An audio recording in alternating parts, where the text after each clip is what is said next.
मुद मंगल में संत समाज, आदरणीय सत्संग प्रेमी भक्त सज्जनों तथा श्रद्धा मूर्ति देवियों, हम सब आदरणीय संत श्री विवेक साहब जी के पुण्य स्मृति में श्रद्धांजलि सभा में एकत्रित हुए हैं। पूज्य श्री साहब जी के पावन चरणों में त्रैबार साहेब बंदगी, श्रद्धा सुमन।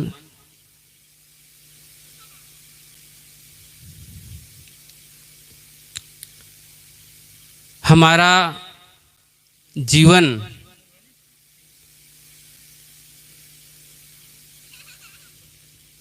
शाश्वत नहीं है, नश्वर है। जिसने जन्म लिया है उसको एक न एक दिन इस धराधाम से चले जाना है। जाने वाले हम सबको एक सीख दे जाते हैं कि मेरे पास सब कुछ था, उसके बावजूद भी मैं साथ में कुछ ले नहीं गया। केवल मेरी अच्छी कमाई या बुरी कमाई, जो मेरे कर्म ही मेरे साथ जाती है, ये शाश्वत नियम है। संत महापुरुषों का ये कहना है और ये सत्य है। आइए मैं सत्संग की शुरुआत में एक भजन आप लोग समक्ष प्रस्तुत करता हूँ, फिर थोड़ा सा विचार।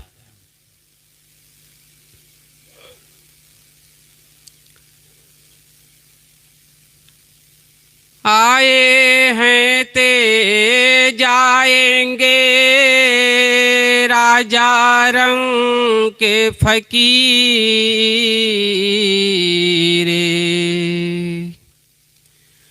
आए हैं ते जाएंगे राजा रंग के फकीर।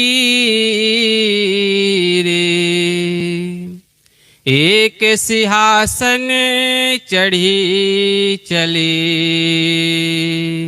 एक बंधे जंजीरे।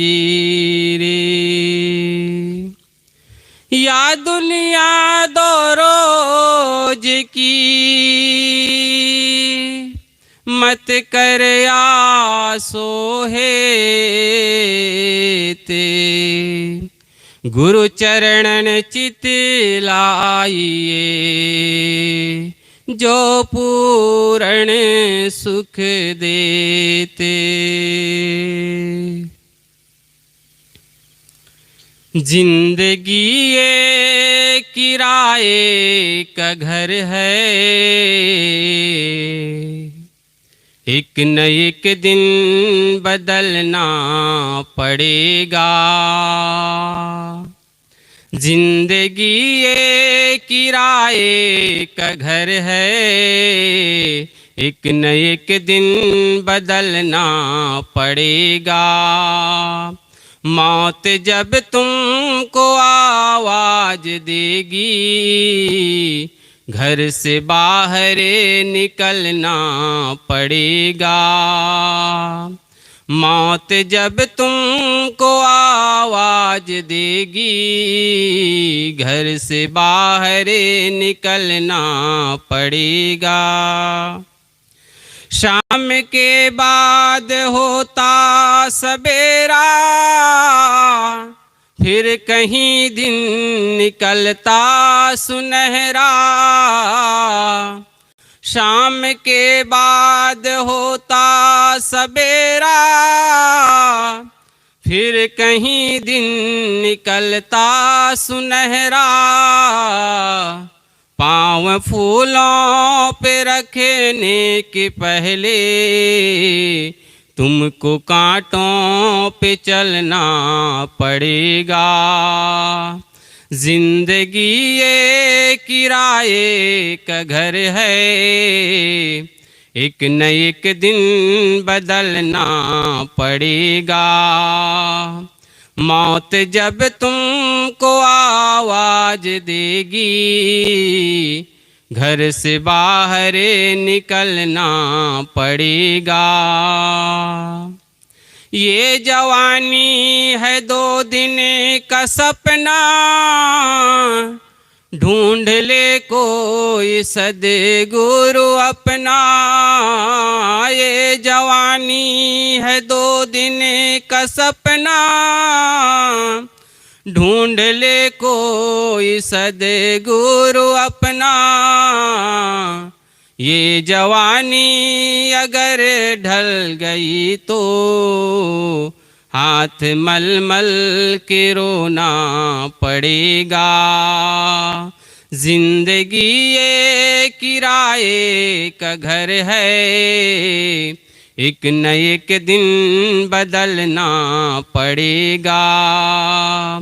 मौत जब तुमको आवाज देगी, घर से बाहर निकलना पड़ेगा। ढेर मिट्टी का हर आदमी है, बाद मरने को होता यही है।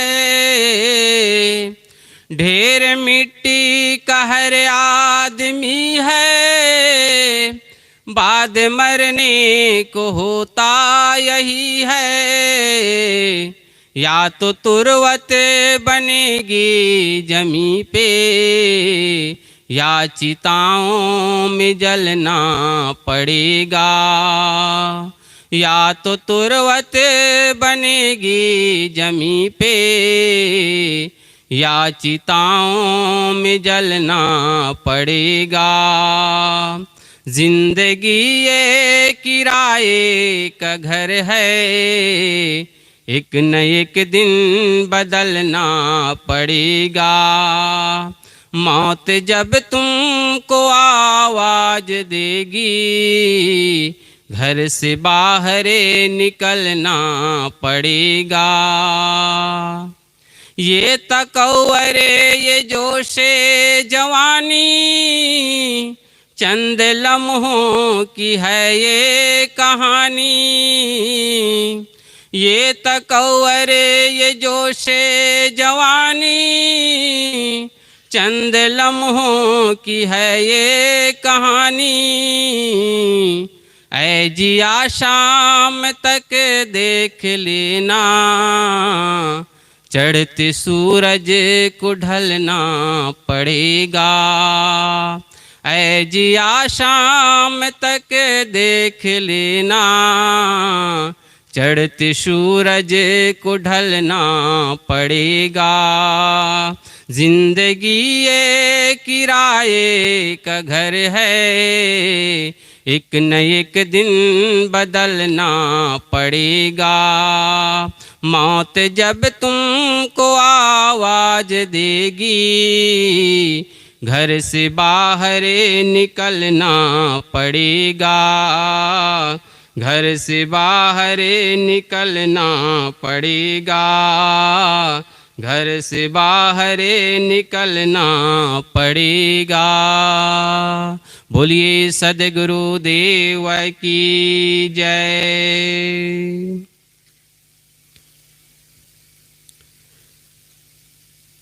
अभी हम सब ने ये भजन श्रवण किए।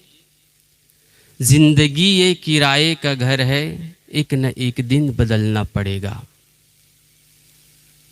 हमारा जीवन कैसा है? किराए में मिला हुआ है। जिस प्रकार से कोई मकान मालिक किसी परिवार को, किसी सदस्य को अपना रूम किराए में दे देता है, अब जब उसकी आवश्यकता होती है, किसी कारणवश उसको छोड़ने के लिए कहा जाता है, तो उस किराएदार को उस घर को खाली करना पड़ता है, छोड़ना पड़ता है। ऐसे ही हमको प्रकृति द्वारा ये जीवन मिला हुआ है, और ये जीवन मिला हुआ कैसा मिला हुआ है? किराए में मिला हुआ है। कुछ दिन रहना है और चले जाना है।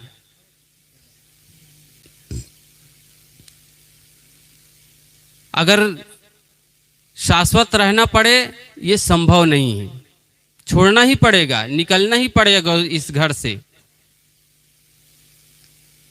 किस प्रकार से निकलना पड़ेगा? जब मौत आएगी, मौत हमारे दरवाजे पर दस्तक देगी, आवाज देगी, तो घर से बाहर निकलना पड़ेगा। कोई घर के अंदर रह नहीं सकता, उसको जाना ही पड़ता है। मौत के आगे सब निर्बल है, सब मजबूर है। कोई भी हो, चाहे वो राजा हो, चाहे रंक हो, चाहे गरीब हो, चाहे भिखारी हो, कोई भी हो, चाहे नारी हो, नर हो, बूढ़े हो, बालक हो, कोई भी हो, जिसने जन्म लिया है उसकी मृत्यु निश्चित है।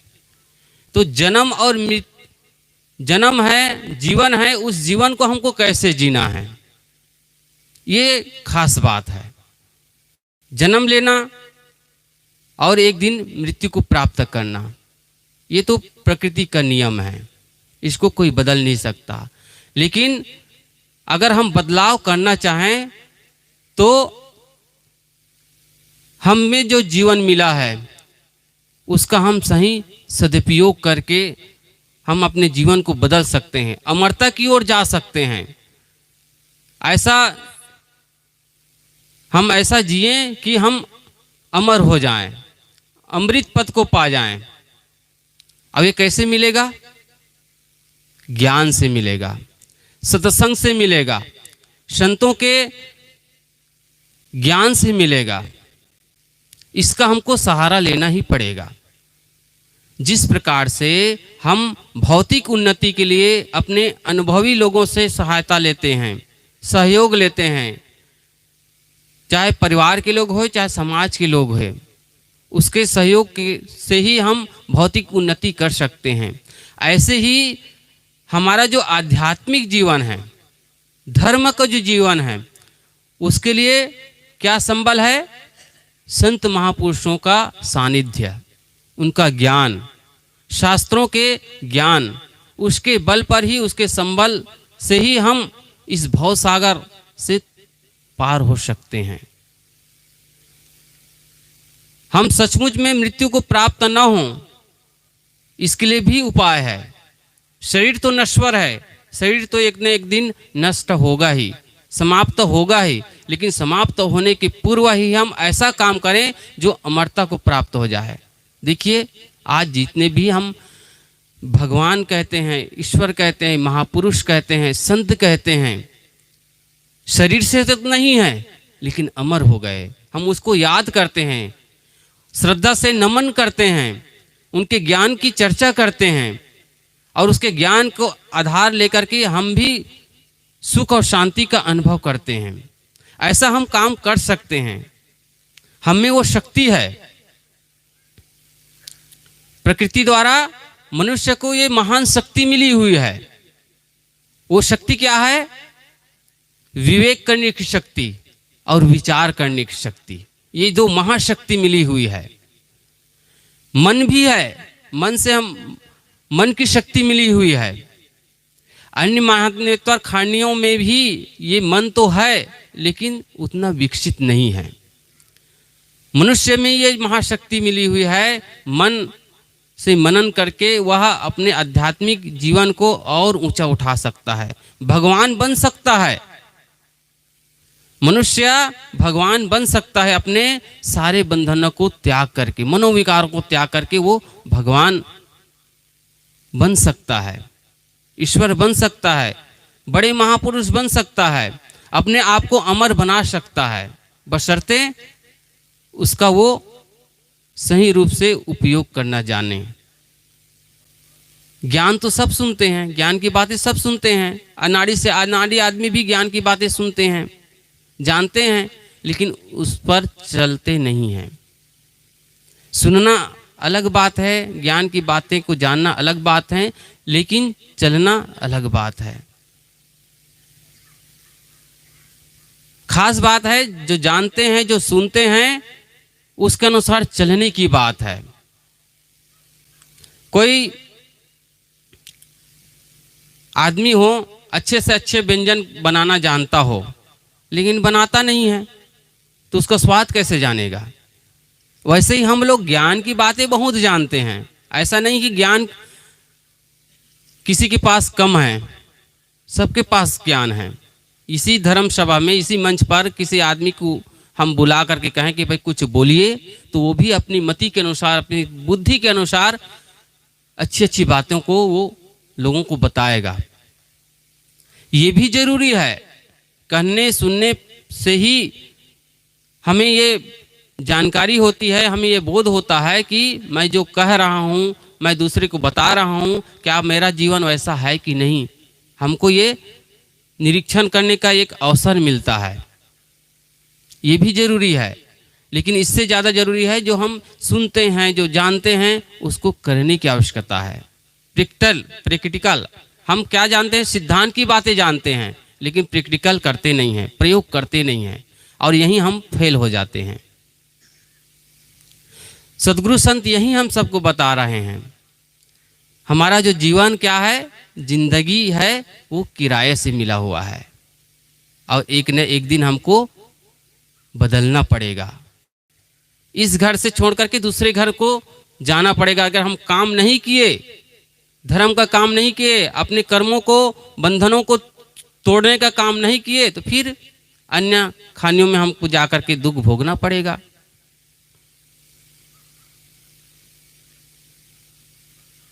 तो सदगुरु संत हम सबको यही बता रहे हैं कि जिंदगी ये किराए का घर है, एक न एक दिन बदलना पड़ेगा। मौत जब तुमको आवाज देगी, घर से बाहर निकलना पड़ेगा।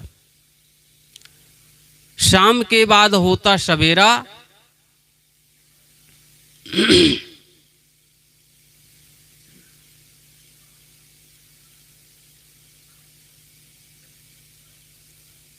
फिर कहीं दिन निकलता सुनहरा।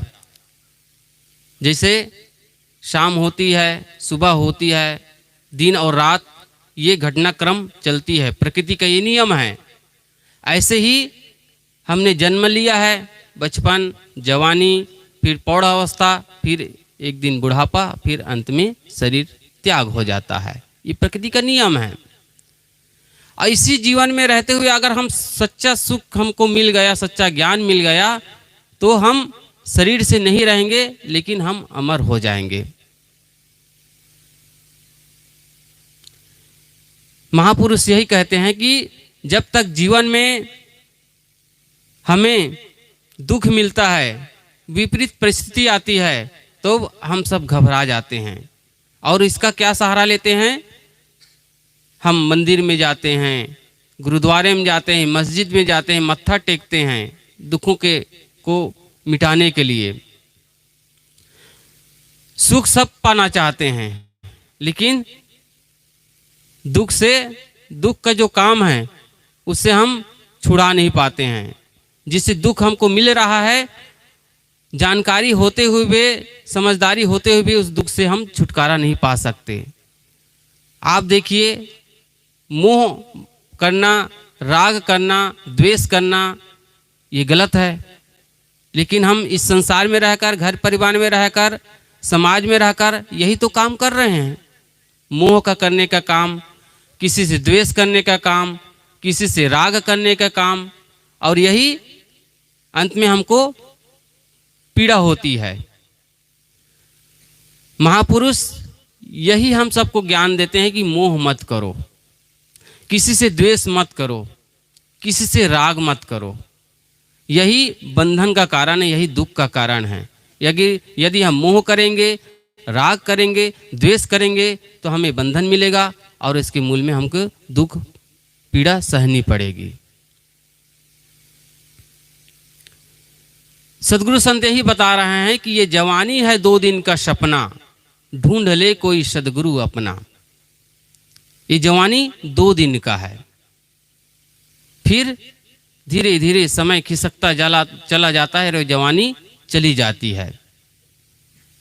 ढूंढ ले कोई सदगुरु अपना। अगर आत्मज्ञान पाना चाहते हो, सच्चा ज्ञान पाना चाहते हो, इस भवसागर से पार होना चाहते हो, तो सच्चे सदगुरु की खोज करो।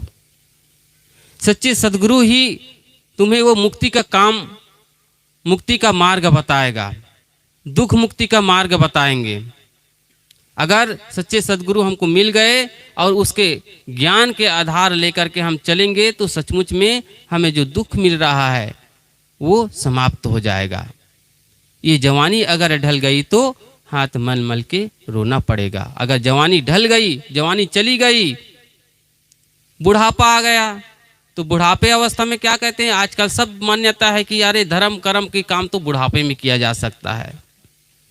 जवानी में तो केवल धन कमाओ और भौतिक सुख साधनों का उपयोग करो, मौज करो, मस्ती करो, लेकिन जीवन का कोई ठिकाना नहीं है। हम कोई गारंटी लेकर के नहीं आए कि हम बूढ़े अवस्था तक ही हम जिंदा रहेंगे, हमारा शरीर बना रहेगा। आज हम देख रहे हैं कोई बालकपन में ही शरीर छूट गया, किसी मर गया, कोई जवानी में मर गया, कोई बुढ़ापे अवस्था में चला गया। तो जीवन का कोई ठिकाना नहीं है।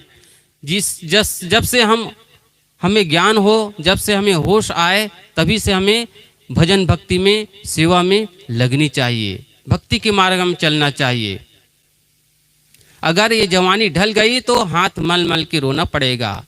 अगर जवानी बीत गई, बुढ़ापे आ गए, तो बुढ़ापे अवस्था में हम करना भी चाहें तो भी नहीं कर सकते, क्योंकि हमारे शारीरिक जो इंद्रियां हैं, शरीर इंद्रियां हैं, आँख से ठीक से दिखाई नहीं देगी।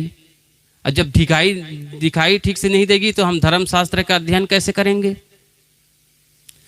कान से ठीक से सुनाई नहीं देगी तो हम ज्ञान की बातें कैसे सुनेंगे, सत्संग की बातें कैसे सुनेंगे?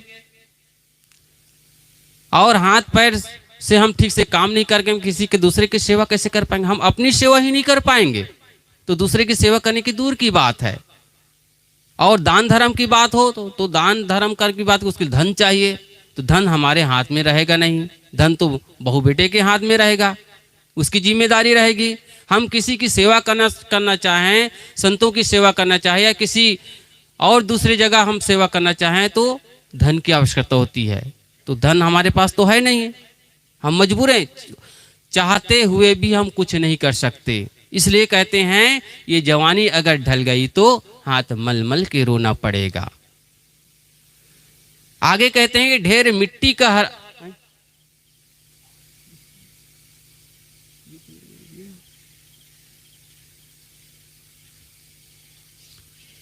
ढेर मिट्टी का हर आदमी है, बाद मरने को होता यही है। हमारा शरीर क्या है? मिट्टी से ही तो बना हुआ है, 5 तत्वों से बना हुआ है मानते हैं। तो यही समाप्त होने पर मिट्टी में समा जाएगा, या तो मिट्टी में मिट्टी दे दी जाएगी या तो चीता में जल करके राख हो जाएंगे। देखिए साहब जी की चबूतरा बना हुआ है, समाधि बनी हुई है। 3 गति होती है, या तो नदी में बहा दिया जाता है, और या तो जमीन में गाड़ दी जाती है, या तो जला दिया जाता है, चिता में जला दिया जाता है। यही 3 गति होने वाली है। या तो तुरवत बनेगी जमीन पे या चिताओं पे जलना पड़ेगा। आगे कहते हैं ये तकव्वर ये जोश जवानी चंद लम्हों की है ये कहानी। ये तकव्वर, ये ताकत, किसी को ज्ञान हो गया तो उसके अहंकार में फूला फूटता है। किसी को धन है, किसी के पास धन संपत्ति है तो उसके अहंकार में फूला फिरता है। तो कितने दिन की है ये तकव्वर ये जोश जवानी? किसी का शरीर हिष्ट पुष्ट है, बिल्कुल बलवान है, तो अपने बल के अहंकार में दूसरे को समझता नहीं है, लेकिन जीवन का कोई ठिकाना नहीं। ये तकव्वर ये जोश जवानी चंद लम्हों की है कहानी, ये कुछ दिनों की है। आगे कहते हैं ऐ जिया शाम तक देखे ना, चढ़ते सूरज को ढलना पड़ेगा। जैसे सुबह सूर्य उदित होता है, उदय होता है, तो सूर्य उदित होता है सुबह कितना सुनहरा लगता है, कितना सुहावना लगता है। सुबह होती है, दोपहर होती है और शाम को वो ढल जाती है। ऐसे ही हमारे ये जीवन है। तो कहने का तात्पर्य इतना है कि हमको मानव का शरीर मिला हुआ है, और मानव का शरीर मिला हुआ है तो इसका सही सदुपयोग करने का मिला हुआ है। मानव का शरीर में ही हम अपने दुख मुक्ति का काम कर सकते हैं, शांति का काम कर सकते हैं, भव बंधनों से हम छुटकारा पा सकते हैं, और इसके लिए हमको ज्ञान का आश्रय लेना पड़ेगा। संत महापुरुषों के ज्ञान के आधार पर चल करके ही हम जीवन मुक्ति का काम कर सकते हैं। कुछ देर मैं आप लोगों की सेवा में उपस्थित हुआ, इतना कहकर अपनी वाणी को विराम देता हूँ। बोलिए सद्गुरु देव की जय।